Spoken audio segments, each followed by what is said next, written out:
In this video, we're going to learn how to use the air-to-air stingers and the OH-58D Kiowa Warrior from Polychop.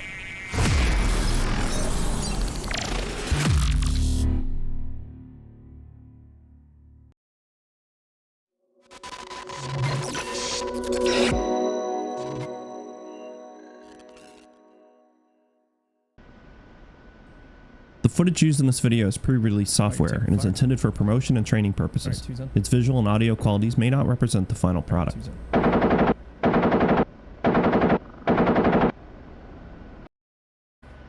Alright guys, welcome aboard the OH-58D Kiowa Warrior. Today we're going to take a look at the air-to-air stinger, which we've got 4 loaded on board this time because they're actually kind of fun and very simple to use. Let's get into it. Alright, so first of all, I'm going to bring power to the system, go to standby. I'm going to go to the weapon setup page, and we can see that we've got these 4 little indicators, and we'll go to the weapons bit setup page and do nothing, because there's really nothing to do to set these things up. In real life, yes, we could do a built-in test. We're not going to do that because it doesn't work in 2. It's DCS, who cares? Go back to the weapon setup page, and we are essentially ready to go. Now let's talk about what we actually have to have mapped on our controls. As normal, we got to have our weapon select switch. We're going to go left or right because we have stingers on each side of the aircraft, so either station can be selected. And we're going to need the missile activate switch, which is right here. And that's actually going to power up the missile prior to it launching. So when we select the weapons with our sparse VSD, our weapons page, we're not going to hear any tone until we activate the missile. Now we're on the ground, so nothing's going to happen. But we can take a look at the weapons page and see what data is presented. First of all is our current waypoint. Slaving. So when we activate the weapon, it will either slave towards the MMS, meaning the seeker head is going to look off towards where the MMS is tracking, or it's going to be slaving off, which means it's just going to start looking for hotspots on its own.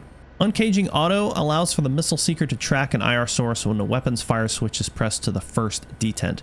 If we leave it in uncaged manual, it allows the missile to be fired using just the oral tone, not actually tracking an acceptable source. We're going to go master armed. We're going to arm the aircraft. So we're showing safe because we're on the ground. Slaving is off. So the seeker head is not necessarily slaved or following the mass mounted sight, which we can see indicated there with the diamond. We're going to keep it uncaged to auto. And like I said, we're safe because we're on the ground since we've armed the system. So once we pick up, that should go to armed. And this is the symbology that we're looking for. Now, when we hit the missile activate switch, you're going to see a long bar, and that's our super elevation bar. Super elevating is essentially making sure that a missile has clearance as well as assisting it with range. I will tell you, I've been playing with it trying to shoot the missile downwards. Unless you're in a very abnormal nose down situation, the missile is going to go where you're going. If you're shooting at ranges of only a couple K, you can see our target out there. He's only a couple Ks away, just kind of doing orbits out there. You're not really going to have a problem, so I wouldn't focus too much about that symbology. The only thing we're going to see is when we uncage the weapon. First of all, of course, we're going to hear that tone, but we're going to see a little dashed box, and that is going to help us beyond the audible tone to see what we're doing. So I'm going to go ahead and take off.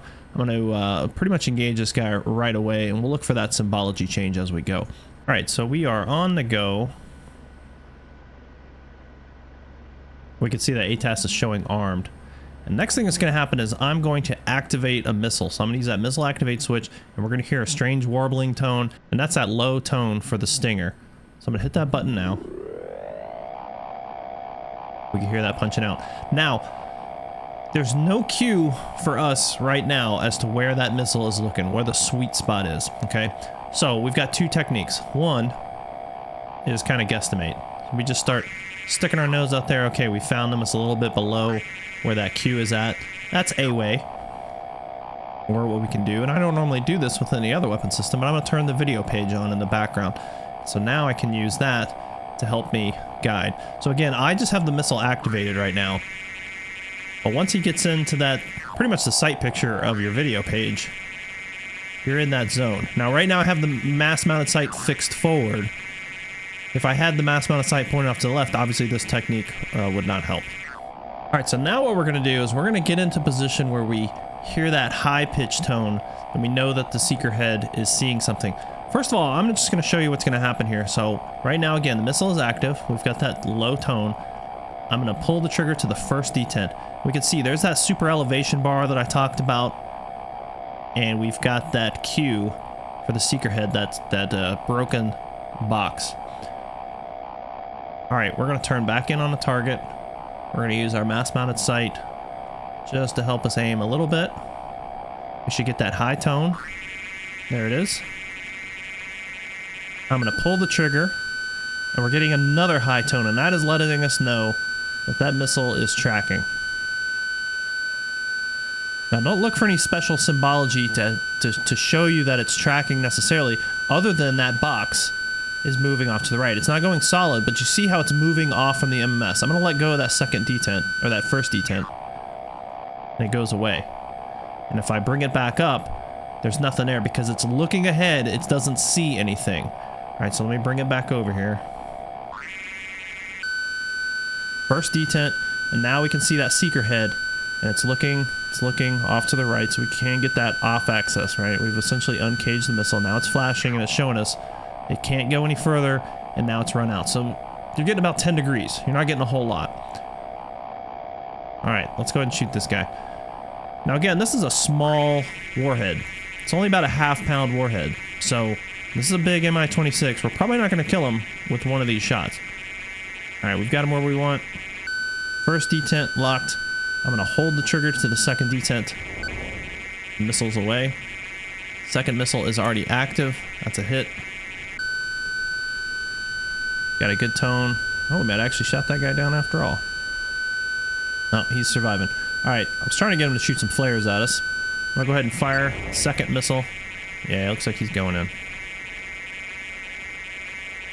Now we can, like we said, slave to the mass-mounted sight. I'm gonna turn on slaving, and I'm trying to do a lot here, but I'm moving the mass-mounted sight. We can see that that indicator, that diamond, is moving, so that is where the seeker is gonna want to look, and we can see that it's moving in coincidence with our MMS. But we just saw that right about here is where we lose sight. So it looks like the MMS is about 10 degrees off to the side, and that's where pretty much the edge of that seeker's capability.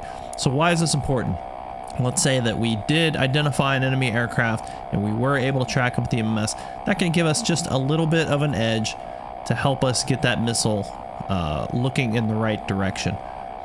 If I'm just playing single player, it's not worth doing all this from the right seat, trying to mess around with this stuff only to get 10 degrees offset. I can do that real quick with the controls and bring it right back up. What I do suggest, what I do like, is having the mass-mounted sight fixed forward, and then that just gives me a little bit more visual representation that I'm looking in the right spot. Because again, that cursor up there on the windshield is not really helping us that much unless we have some sort of concept of where we've placed it. Because again, remember, if you don't already know, we can move this with our left mouse button and our right mouse button.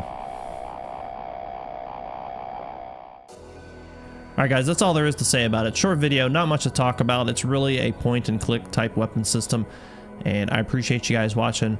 Hoping that you'll be enjoying the Kiowa here real soon.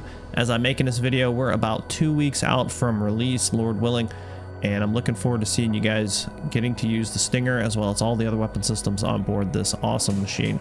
Thanks again to Polyshop for letting me have early access, and as always, thanks again to YouTube Patreon members for supporting the channel. Alright guys, back to it. We'll see you guys later. Have a good one and take it easy.